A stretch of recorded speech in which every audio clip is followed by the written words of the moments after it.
Hi, everyone. Welcome to DNMPowered. I think we went ahead an hour earlier than usual, so it's going to be great. This show is all about talking to mystics, visionaries, thought leaders, creatives about consciousness, love, and their spiritual journeys. And today I have one of my wonderful friends. I love her so much. She is so generous with her time and energies. She is been such a light to me, and she's an amazing astrologist. So please welcome Renee Hayden. Hi, love. Sweetie, oh my gosh, good morning to you. How are you? I am super. I'm so excited to have you. I'm only met you like 7 months, 8 months ago, but I feel like we have been so connected. Isn't the universe amazing? Yeah, it is. And you've been so pivotal to me in a lot of ways. So I want to say thank you for that.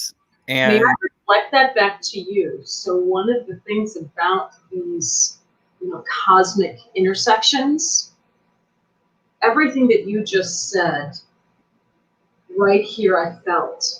So we reflect one another and the energies and what we give one another, because you've done the same to me. You've shifted me into ways that have been so necessary at this time. And I really appreciate you. You've been such a valuable gift of my own consciousness. thank you. Mm. I don't know why it's so hard for me to hear that. Whoa, maybe I'm here. So not only am I we're gonna talk to you, but I'm also apparently gonna get shifted myself in a lot of ways. Yeah, I'm sure I will too. So we just had a really incredible discussion, but what I want to say as we go into this is your connection to the universe and the way you do things is so beautiful. I feel all the time that, and we just talked about this, but I feel a lot of Sophia Christ consciousness flowing from you, that divine feminine energy, that Holy Spirit, that Isis, that, Ishtar. Venus. Yeah. Mm-hmm. Buffalo woman, the great white buffalo woman. I feel a lot of that. Can you tell us a little bit about your practice beyond? So you do astrology, but you also do so much more. Can you tell us a little bit about what you do? Sure. And in astrology is a really big tent. It's a big umbrella. It's the mapping and numbers and tensions of the sky. And I focus primarily on assisting people with evolving their soul in this lifetime and applying tensions of the sky and how that's assisting us in doing that. So my overall kind of mission statement of what I do is I assist people in leaving their soul in better condition than they found it in this lifetime. That's beautiful. And in addition to that, and so not only is it with astrology, because for me I use astrology to decane and cut the dead wood of our consciousness so that we can kind of get to the parts that we need to focus on for our evolution and for our healing, largely, and our learning and our development. But another one of the things that I do is I do help individuals kind of go from consciousness through subconsciousness and unconsciousness and bring their soul up so that their soul can communicate directly to them, or to connect to the soul of others.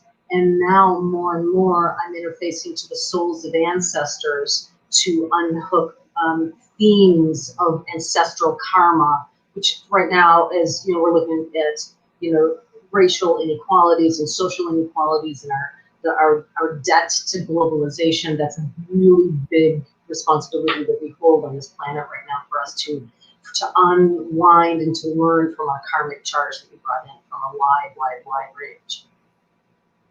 You are also have Native ancestry, so you use a lot of Indigenous American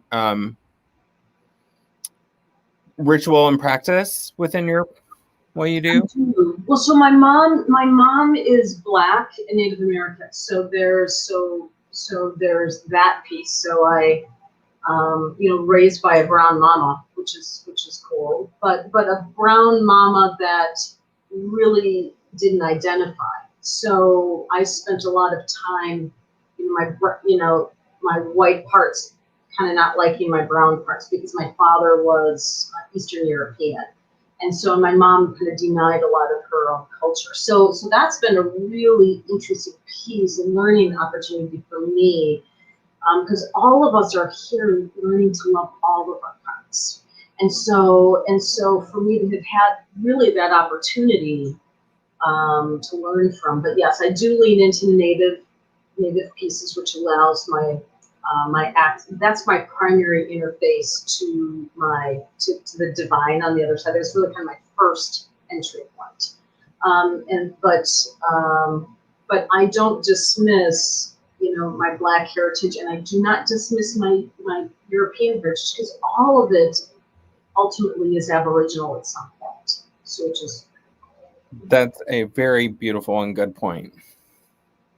Because I mean, if I were Norse, man, there is an incredible mythos to be had there. And what else is really interesting is when I'm working with on the soul level.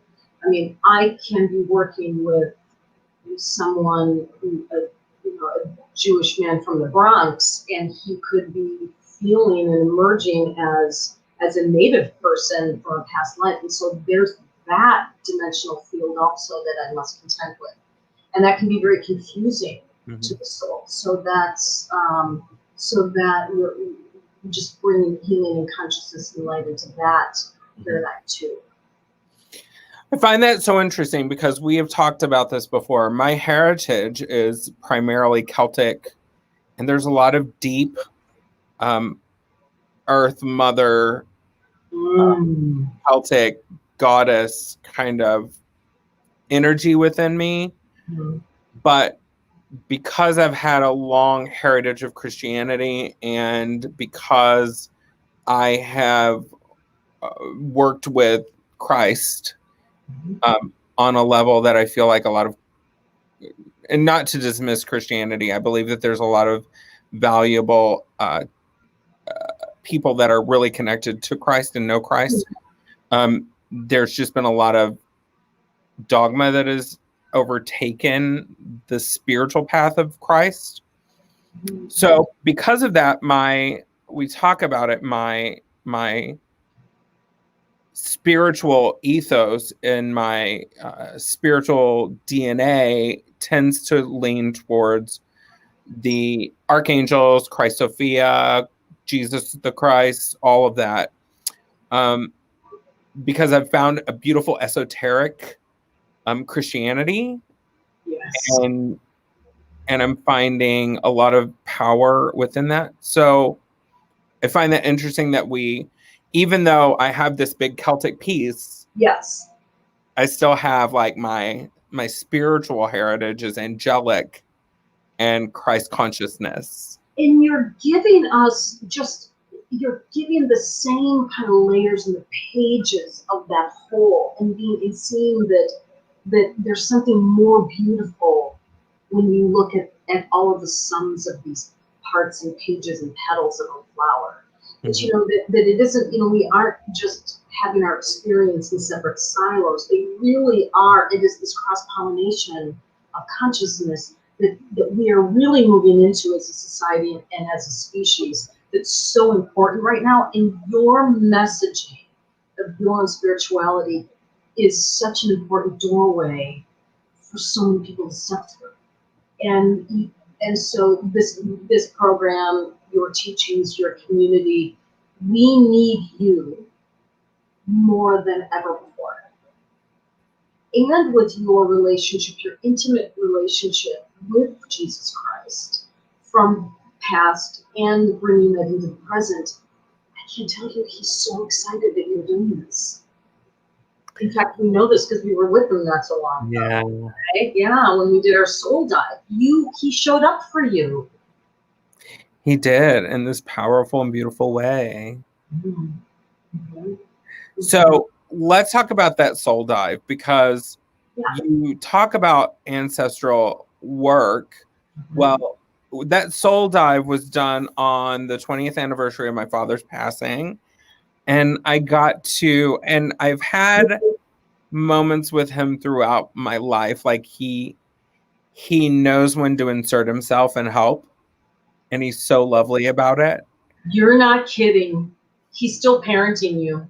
He is. He's still parenting you. Mm-hmm. That was, though, despite there's another story that I tell that's so deep and intense that I don't want to really recount right now, but this moment that we had together on the anniversary of his passing was so much more poignant and I think more powerfully healing than any other time that I've been with him. So the way you work is so beautiful, and it's so connecting, and it really is able to break through a lot of those blocks. So, and what is interesting, so it's interesting to talk to you now a little bit afterwards, because when we go to soul consciousness and we bring it up and we interface with someone else's soul, that energy, it isn't something that we can, touch, and it isn't really tangible, but the ether almost of those energies stays with us for a while, and it does so gently transform something. So now that it's been a few weeks, it's really interesting to hear you, because I think that when we came out, that it was, it isn't unusual for me to pull out of the dive with someone to end the dive, and then they're like, oh, kind of whatever. But I then, in the days, weeks, but it's usually a few months afterwards, in particular when we do a few dives, we start to really see an energetic shift when we are allowing the direct interface of soul to like the supreme divine. Oh my God, it's like the best tincture, best elixir. It's medicine. It is absolute medicine. And your dad, being part of that, he always times his re-entry in your life when you are transitioning, like when you're crossing a threshold. When you're crossing a threshold into a spiritual form right now, and he knows this. He's preparing you and kind of nudging you further forward, because you are going to be in service to so many more in a new way. Mm-hmm. I love your power. One of the things that when we talk about the spiritual plane interacting with the earthly human existence, that gets so confusing with people is like, well, didn't he reincarnate? And one of the things that I'm finding so interesting right now is the concept and the idea, because on the other side, outside of this specific plane, this dimension that we're in right now, outside of this dimension, we're living our lives simultaneously in different timelines. And the interjection, there was something I was listening to where, and it was on quantum physics and quantum entanglement. And they said something about the past impacts the present, impacts the future, and the future impacts and informs the past. 100%. And so you're like, oh my God, how can it affect my past when it's already done? Well, because we're on simultaneous planes. Yes. It's all laminated together. Yeah, it's starting to all make sense. Like when I look back at certain points in my life, I remember them differently than they may have actually physically happened, because my future is changing my past as well as my present. Exactly. And here's mind-blowing. And here's another interesting piece. So we talk about affecting, but now we can bring it to that same concept butted up next to our healing. When your dad showed up for you, because he had been knocking on the door to saying, ding dong, can I come in, for some time. And I felt him in the days leading up to our dive. When you allow him in, he was healing a piece of your consciousness on the edges. But what that does is that actually heals a part of his soul too. So when you talk about things happening simultaneously, we all have a responsibility at this time on Earth to be looking at our own learning and healing.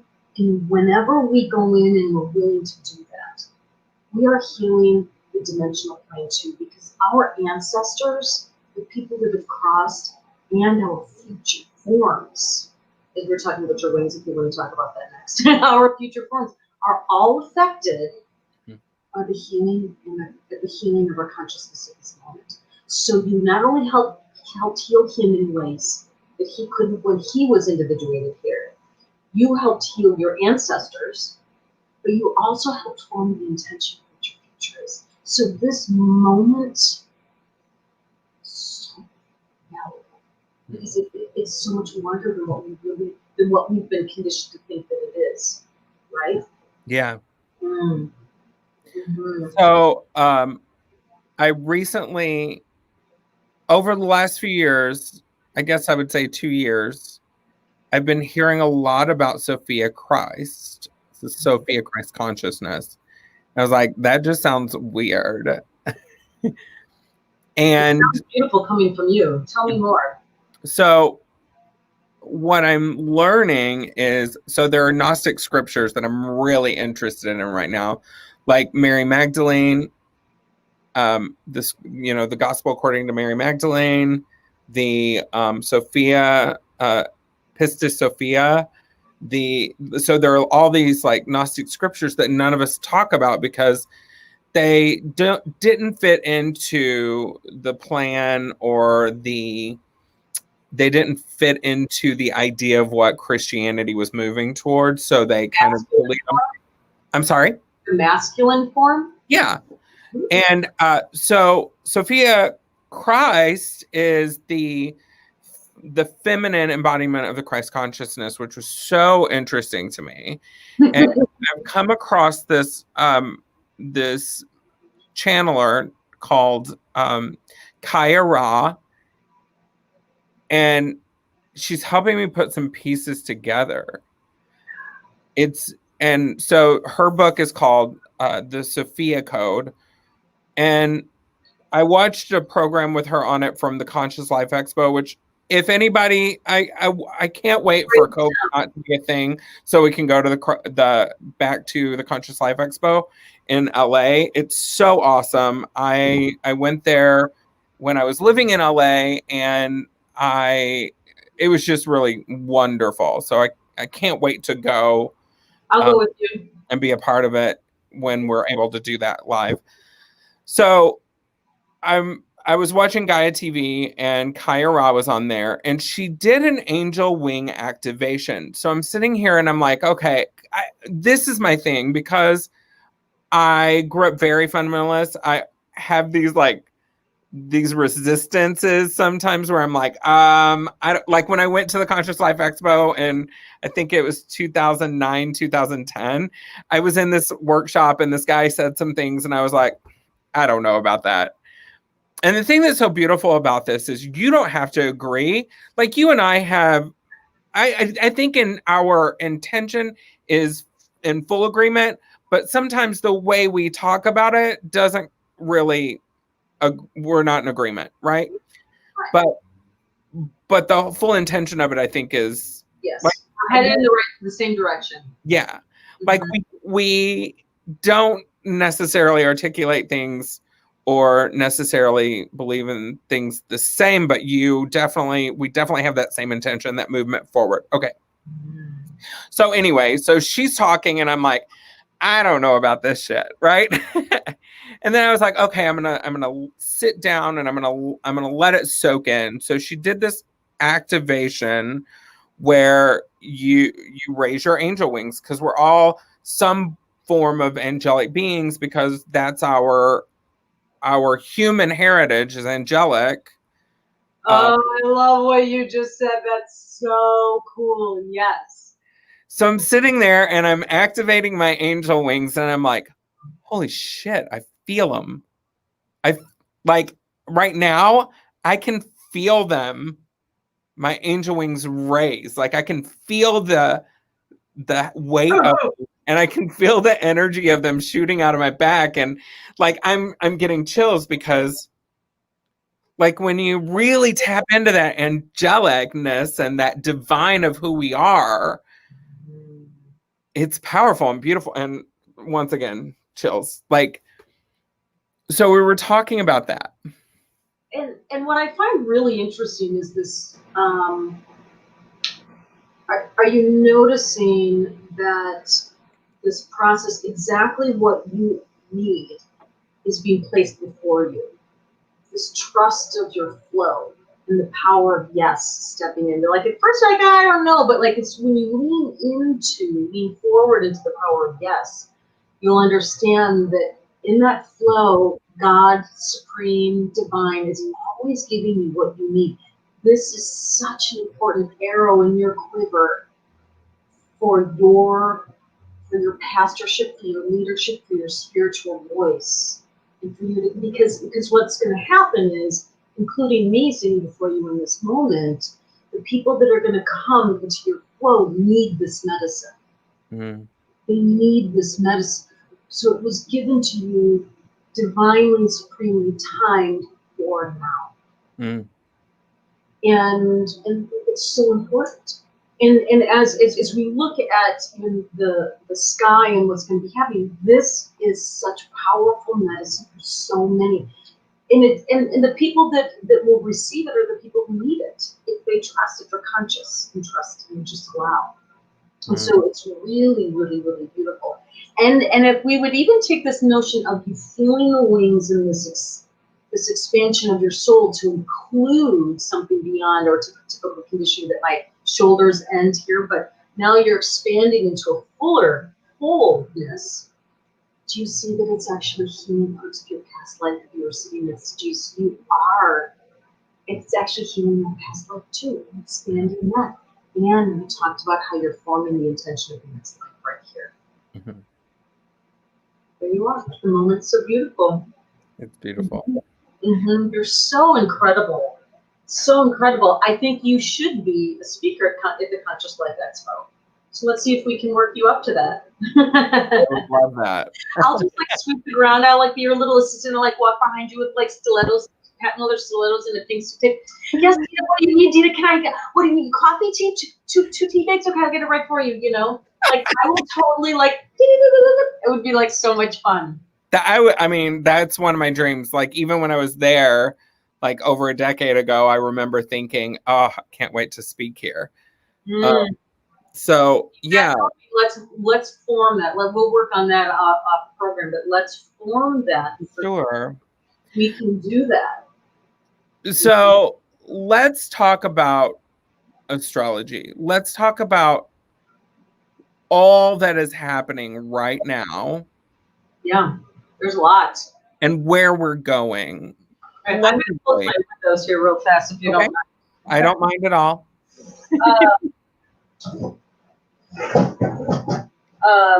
Also, everyone who's joined us, thank you so much.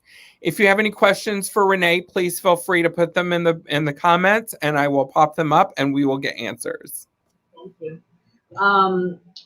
There are some.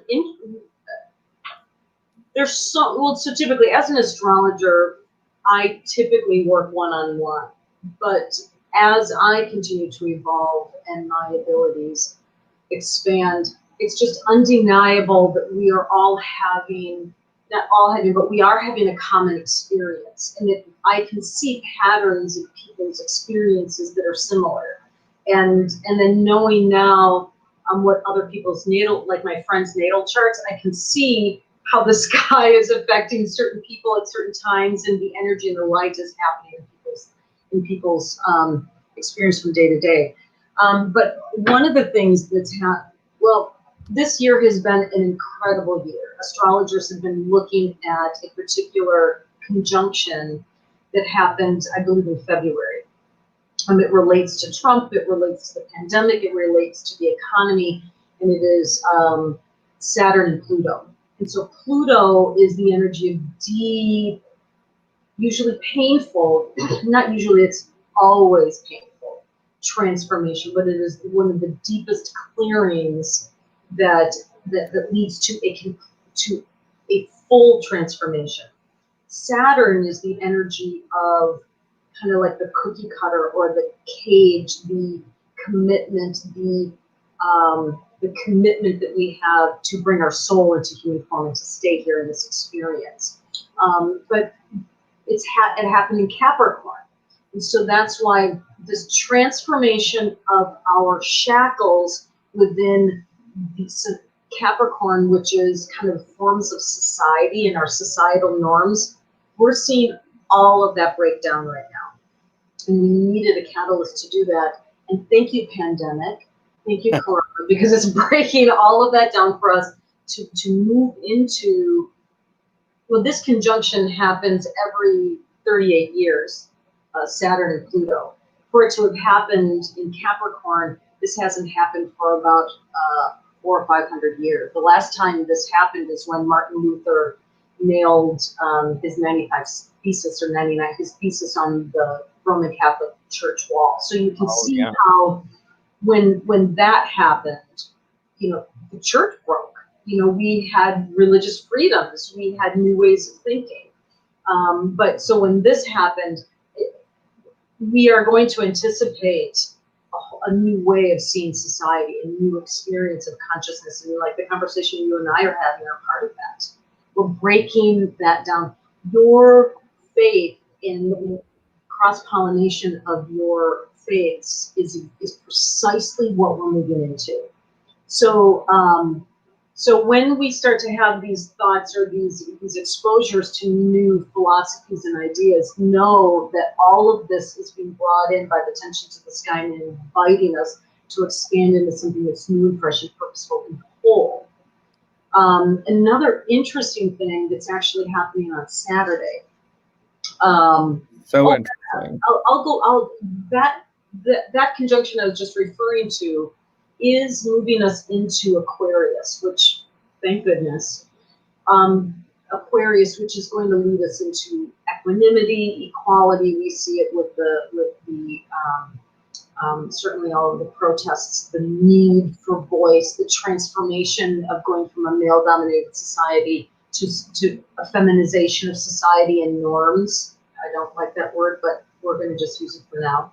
So breaking it down so that we can be more equal and experience, more of that Aquarian energy.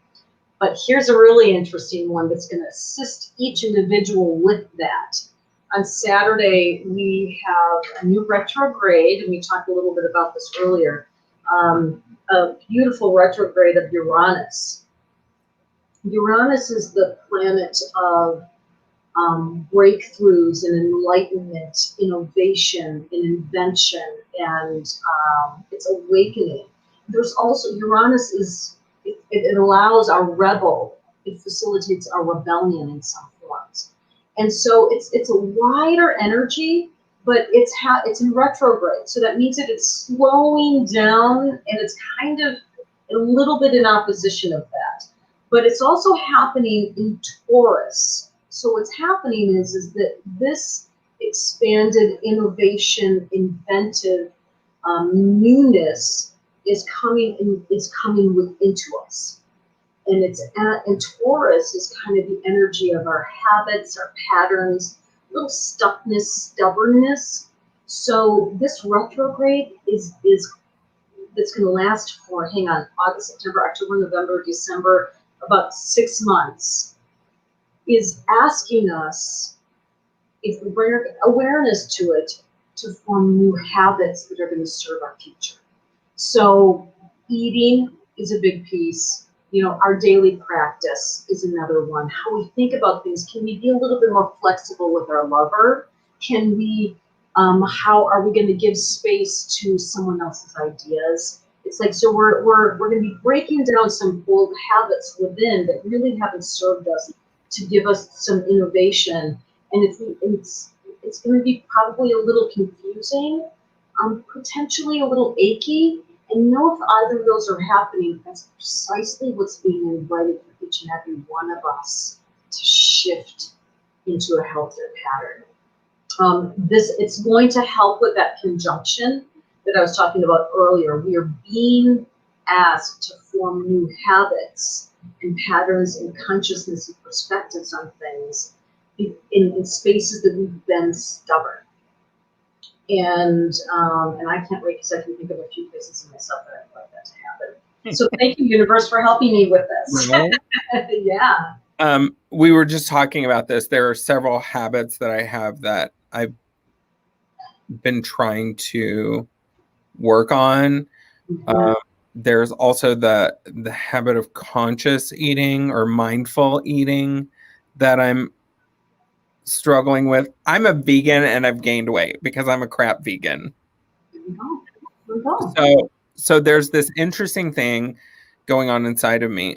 Also, in relation to all of this, I'm finding myself in a place of wanting to integrate all the parts of myself. So my comedy, my spiritual work, my speaking, and everything else I do has been so segmented and compartmentalized.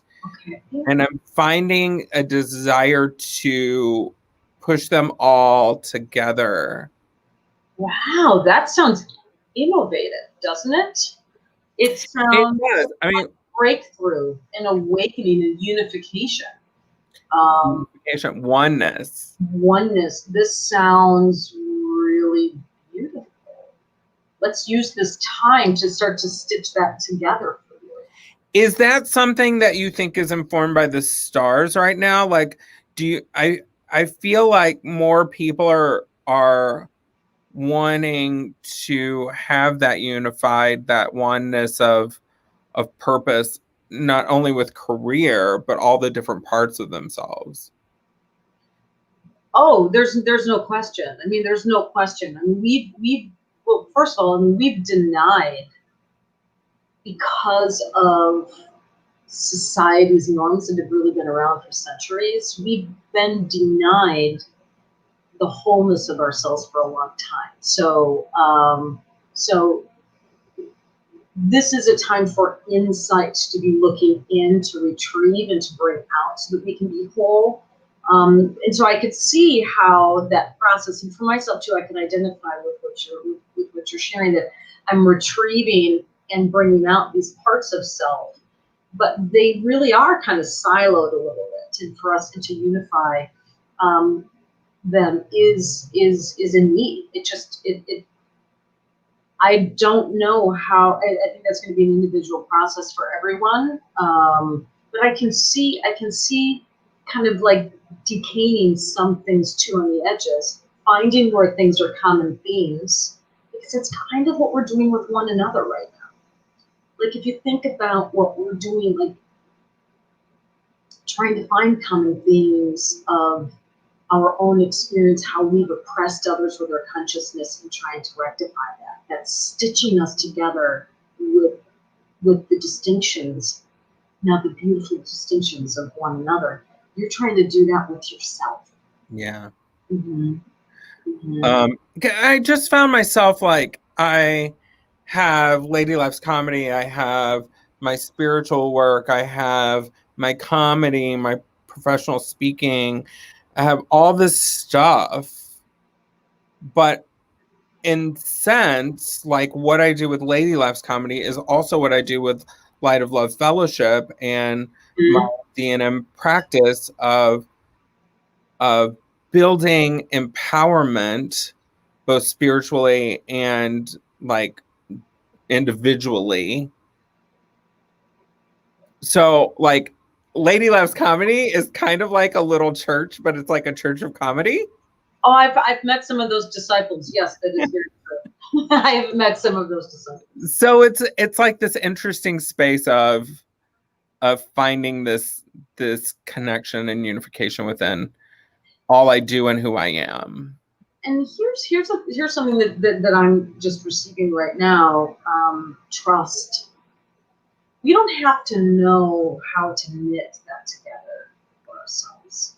We can trust that whether it's the sky, whether it's your angels, whether it's you and your new angelic form, whether it's my native spirit, whether it's in my flow, your flow, trust that the process of that coming together will happen. And particularly when you use your voice to charge up that need for yourself. When you use your voice to say, I need to unify this. Know that enters the collective consciousness in a new way. It's exponential. While it is important for us to feel it in our heart and to have it in our head and to connect and pray, but when we voice that in human form, that's like another exponential layer of that intention. So now trust that that flow that you are in is going to bring you to the pieces that you need, each stitch that you need to know how to bring it together. You don't have to do all of it. You know that you are divinely guided and that you be what it needs to be. You and I will be what we need to be for this collective experience that so many of us are having.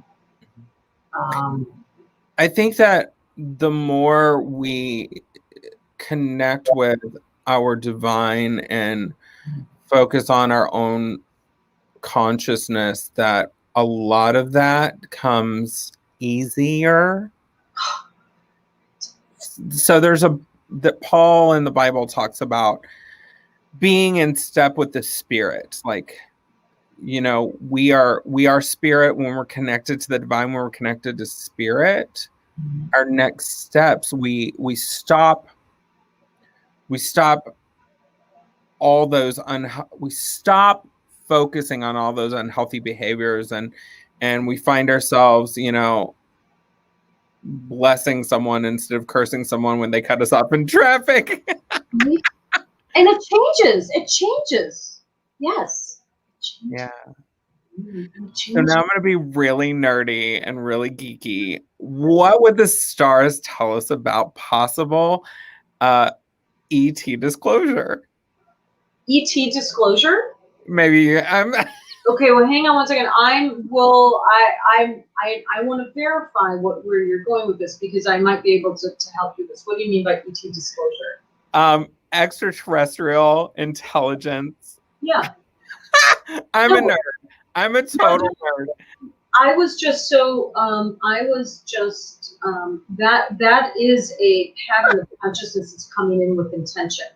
Know that we can individuate in all sorts of places. I mean, Earth is not the only place that our experience occurs.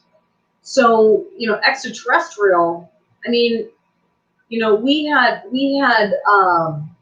you know, when asteroids came in and we had bacteria on those asteroids, right? Like we have them inside of us. So I mean, like, you know, I mean, extraterrestrial is I mean, it's part of our experience here.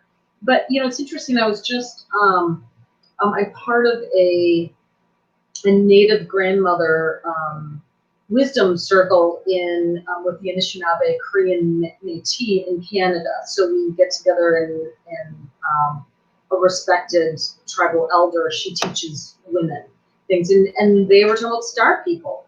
I mean, native peoples have known that, and I can tell you, my sons have done sacred ceremonies where that shit happens. And the more we open, the more we're inviting some of those things. It may not look like the Matrix, it may not look like some of these other movies, but you know, those energy forms, you know, they're around. And while our language may not be the same on all those things, we're all kind of moving in the same direction on it. Yeah. 100%. I know I feel like I get really embarrassed talking about it, but I love this stuff. Yeah. But you look at indigenous cultures, especially Native American and Australian Aboriginal people, and their awareness that they come from the stars and they connect with star people is just part of what they do.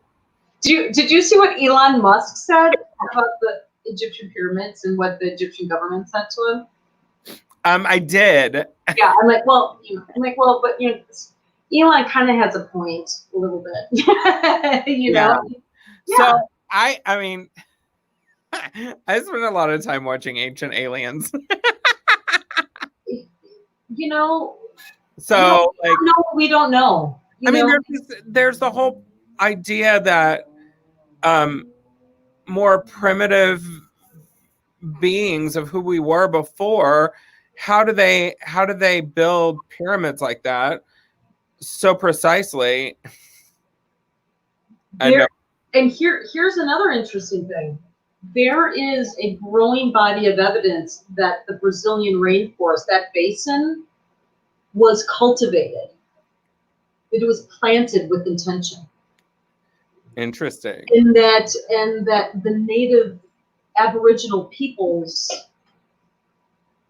had information by which to create the diversity of that biome that actually anchors the temperature of the planet, that anchors, pollinators, and that they planted it to attract food and the angels that they believed were there, creating that. And so, and that's not just, that's now becoming, there's a lot more hard data on that principle. And so, and here's the interesting thing. For us to be able to stay here, we're going to have to replant that stuff. We are going to have to evolve to be open to the idea of something wider in this Aquarian idea that we can take ideas from the past, bring them into now, the unification of your past life to this life, this cross-pollination of ideas that how did Aboriginal peoples in South America plant this so that we can actually heal the planet again. And how we got that information, I'm open to the notion that it came from a divine source, from something off Earth. Yeah, yeah. I love it. This is my attempt at trying not to shame myself for my extraterrestrial beliefs, and it's because you're open. Yeah. Because you're open that you're open, so you're going to be receiving some of that information, but it's your former conditioning that's shaming you. Mm-hmm. So this is your opportunity to heal that.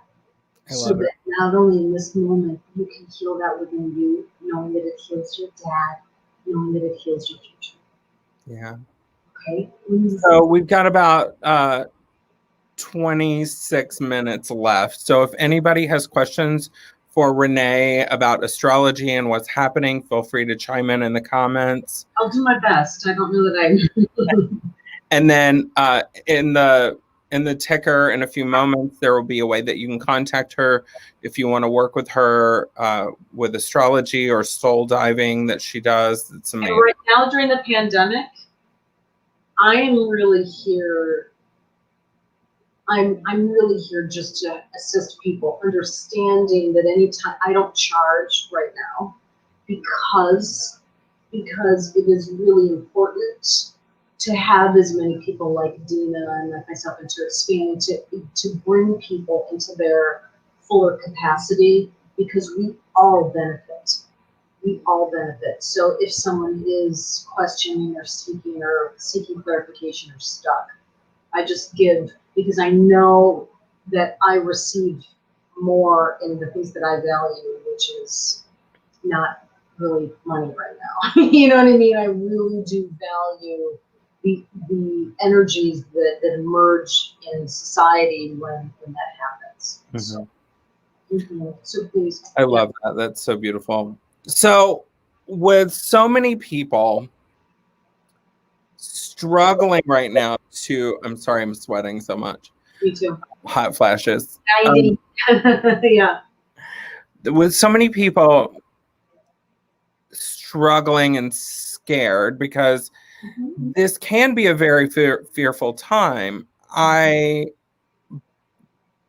believe that the more we tap into our consciousness, the easier it will be for us to move through it and get through this. Not to say that it's not going to be challenging at all, but what are ways that people can really connect and diminish the fear as we're going through, this upheaval of our society and this upheaval of humanity?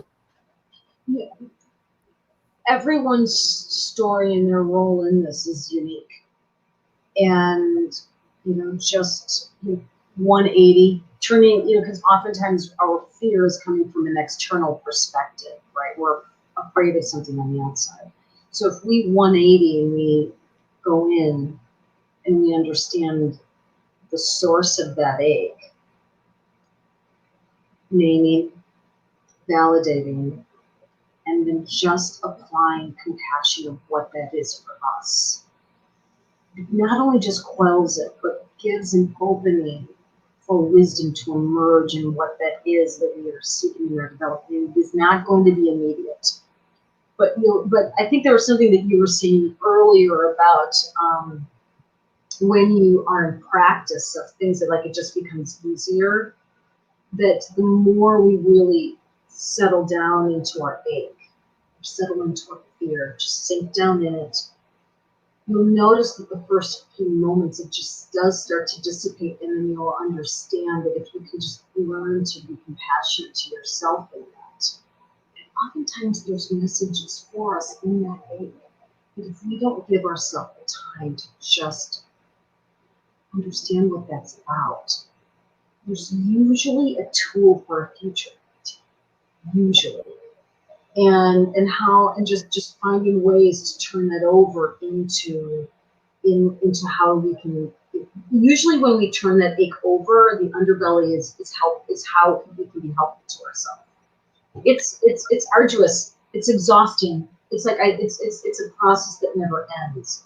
But when you do kind of build that muscle, it becomes a muscle, and it just becomes a little bit easier over time. It's a new habit. And so this time in Uranus, this retrograde, more than ever, know that so if we were doing that practice before, the last 6 months, it would feel different than it is now. Because in some ways, this Uranus retrograde is helping us. Know that when we give that effort to our insights to break old patterns of our emotional field or our soulful consciousness or whatever, know that the sky's really helping us. It's really it's like X plus X. It's like our effort and then the effort of the sky. Just know that we're not alone in it.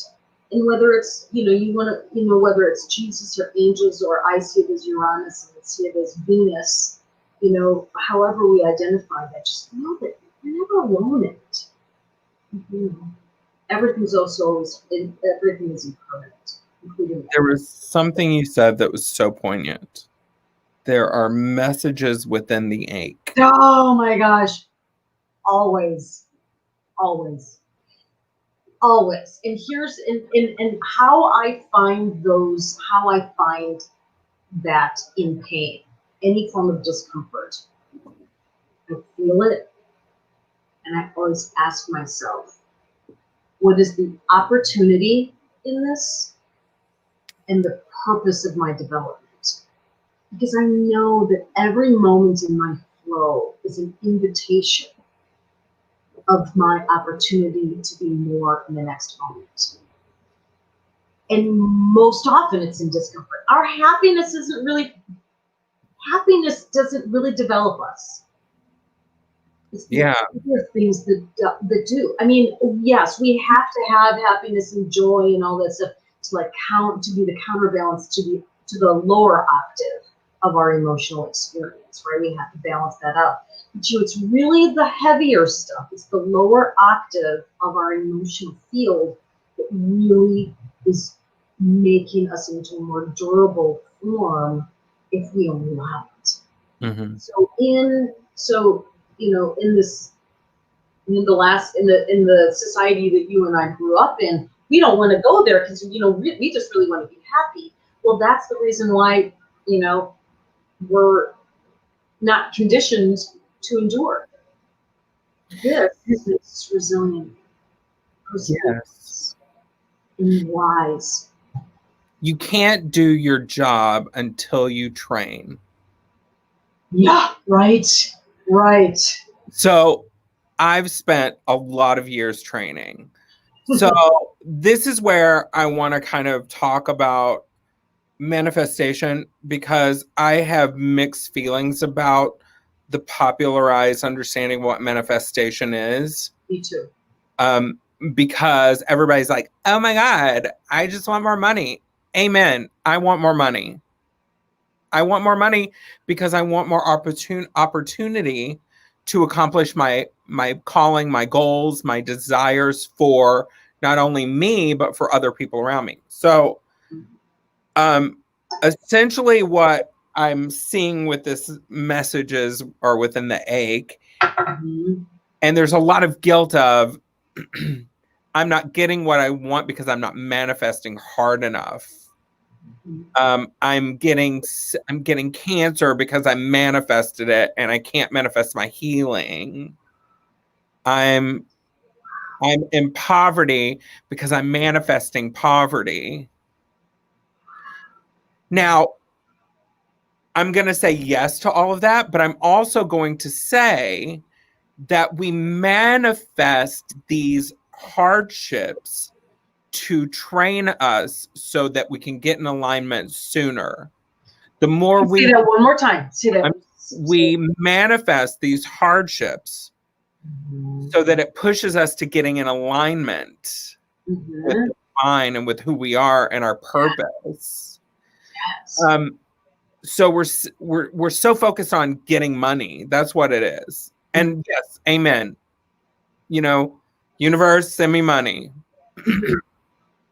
But the sooner we realize that we're manifesting these hardships, these aches, these pains, so that we can learn, the faster we can learn and get to actually doing the job. Yes, and here's another interesting thing when as I'm looking at this from an astrology perspective. Our soul is not interested in money, but our soul has values, and it's our humanness that values money. So part of what that can also be is this understanding that in that perspective of trying to manifest money and the potential challenges that is facing, is that really could be a shifting of your values or our values, because right now more than ever we are being asked, because of that conjunction that I shared with you in Capricorn, Pluto and Saturn, we're not valuing money as much as we used to. You know, one of the things that we're valuing now is human contact, because we couldn't have it, because we can't have it. So we're valuing different things, and we're valuing, like, what is it to eat a piece of white bread versus a bowl of lentils? You know what I mean? Understanding that one really is not only better for us, but it's better for the planet. You know, it's better for our bodies. And so, like, we're shifting our values in a lot of ways. And so, I think, and I want to go back to one other thing that I've learned from you. And I'm wondering, and I'm going to ask you to kind of think about, is the manifestation of money really a seeking of ease? Because remember, in I've had some really beautiful teachings from you about ease and what that really means. And is it really that money in our human consciousness feels like ease, but really we're looking for something, for just a more pure soul conscious form of ease? Yeah. Mm-hmm. We're looking for flow. We're looking for flow and alignment. Mm-hmm. Like, we're seeking outside of ourselves the things that are going to make us feel better on the inside. Now, I'm not saying that I'm anti-money and I'm not anti-rich. Mhm. But money and wealth are only a tool Mhm. to accomplish your purpose. Mhm.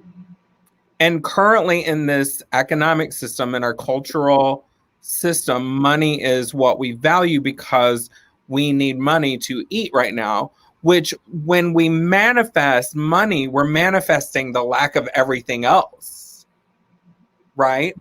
So Mhm. what I want to focus on is not the money. What I want to focus on is my commune. Yes. What I want to focus on, what I want to bring in isn't millions of dollars. What I want to bring in is property to have housing for my friends and people that I love so that they have a space to live. What I want to bring in is food to nourish my body so that I can focus on nourishing my soul. What I want to bring in is provision for my family so that we are able to live a life with ease. When we talk, Mhm. I've been thinking a lot about meta and meta agape, which is what, one of the things that I teach a lot about, which is an unconditional loving kindness for yourself and others, asking for a life lived in ease, There it is. a life lived in comfort, um, a life lived in alignment. And I want you to know that one of the currencies that you give is you give that in your voice. You give doorways and pathways for others to live in their own ease. Because in the complexities of your spirituality, whether it's your wings, your meta agape, your Sophia code, and all of those distinctions, you're inviting every single one of us into something that is more valuable and frankly nourishes us, provides for us, shelters us more than the dollar from the federal government. And it has no karmic charge like the dollar does. Now, I get it. I get that we must eat. I do.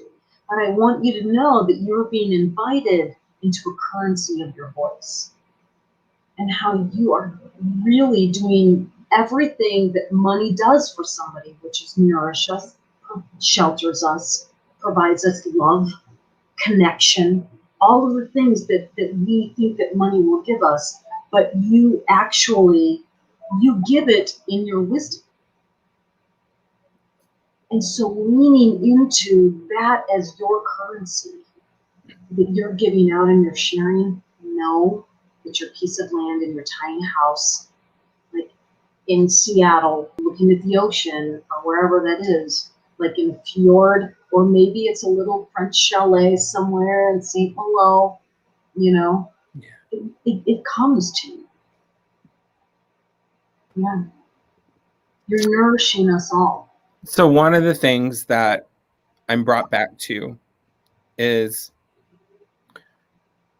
there's nowhere in the scriptures, the Torah, the Bible. There's nowhere in scripture where Jesus was making money. There was no, right? Yeah. Yeah.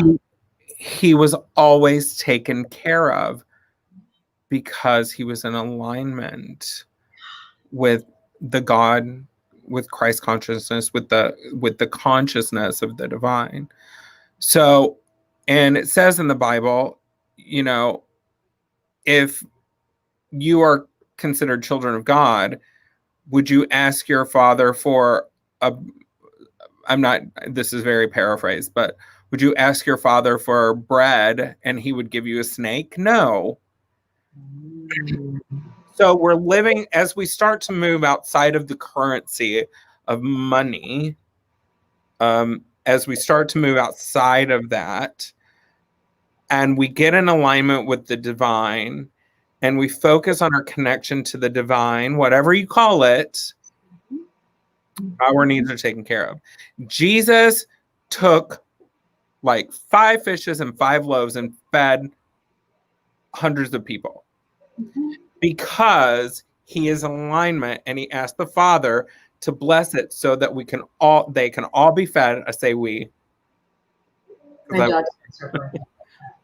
So yeah, we are moving, and like I said, I mean, I don't hate money because money is not the root of all evil. Yeah. Greed is the root to all evil. What is greed? Yeah. Mm-hmm. So yeah, I mean, like, I'm not trying to disparage. Like, if you want more money in your life, you can't hate it. Mm-hmm. If you want more anything, if you want more love in your life, you can't hate it. Oh my God, can we go into that next? That'll have to be its own full episode, I think. So I think that may be Sunday or Tuesday at okay, I'm in next week. But no, I agree with you, and it is, it's like a fast in a lot of ways. I feel like many of us are in our own fast. I mean, like, there's kind of a, that's a trendy sort of thing to do right now. But at the same time, we think about monks, and we think, in all religious organizations or, Orthodox religious organizations, there's some sort of fasting that's associated with our spirituality. Well, for a lot of us, there is this fiscal fasting that's occurring. I mean, fasting from prosperity for about 30 years. Right. And yeah, it sucks. It sucks. It's difficult. It is really, really difficult. And it's like, I'm gonna do a juice fast. That's great. Like, if you want to detox, if you want to do something like that. But when you put intention in fasting to aid connection and alignment, then you get connection and alignment. When you just do a juice fast, you just get a juice fast. Yes. Yeah. No, I agree. And I don't know how to, because when it comes to poverty, I mean, we all have to bring our consciousness to it. And because I want to feed everyone. Like, I want 5 loaves and 5 fishes. Well, not fishes because they're dead animals. I want to be able to feed everyone. I want to be able to give everyone shelter, and when we are all together in this, even if 10% of us get really conscious, and I'm not saying that conscious is an attainment, it's like consciousness as a way of life, like moving into staying connected with your higher self, with God, with the divine. The more we move, if 10% of us could get to a place where we're actively like staying within the alignment, then everything changes. It does.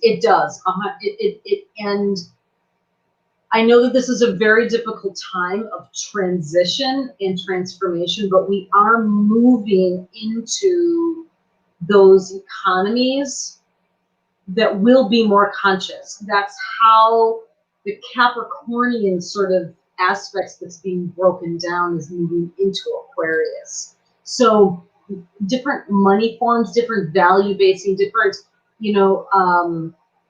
ways of giving, different ways of fulfilling. But here's just, we have to change, we have to break down a lot of corporate mores, corporate norms in order to create new businesses. But here's another thing that we didn't talk about before that I want you to know: in the next couple of years, you're going to see big changes in this. So North Node just moved into Gemini. I think just a few weeks ago, and it'll be in Gemini for a couple of years. And what's happening is what happens is we're shifting into a less globalized perspective, and it's going to be a more localized community.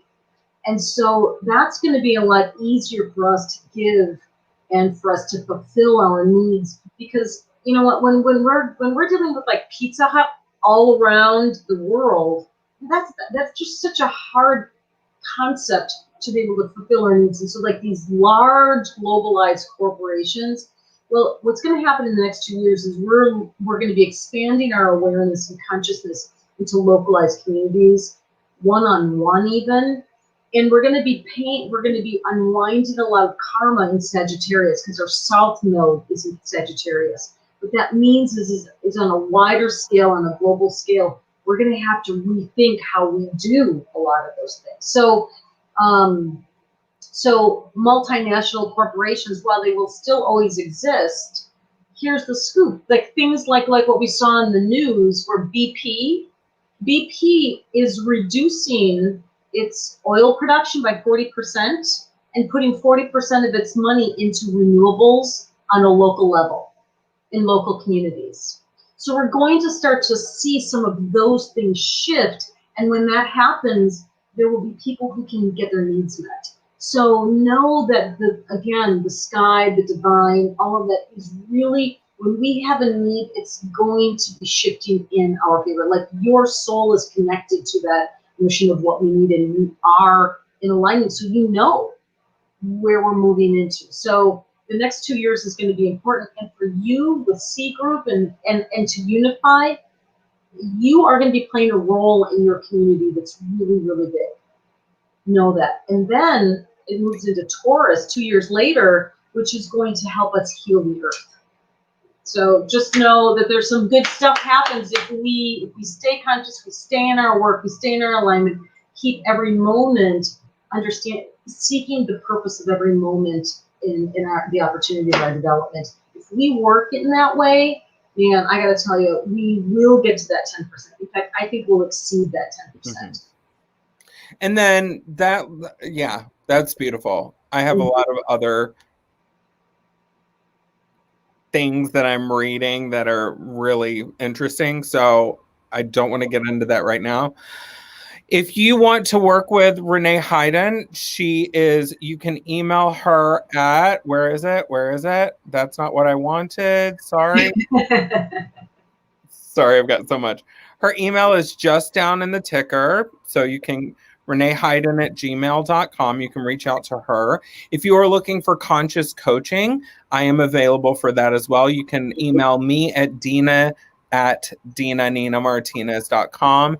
Find out a little bit more at DNMPowered.com. And Renee, it's been a pleasure. Oh my gosh, I love you. Anytime. I can't wait to see you.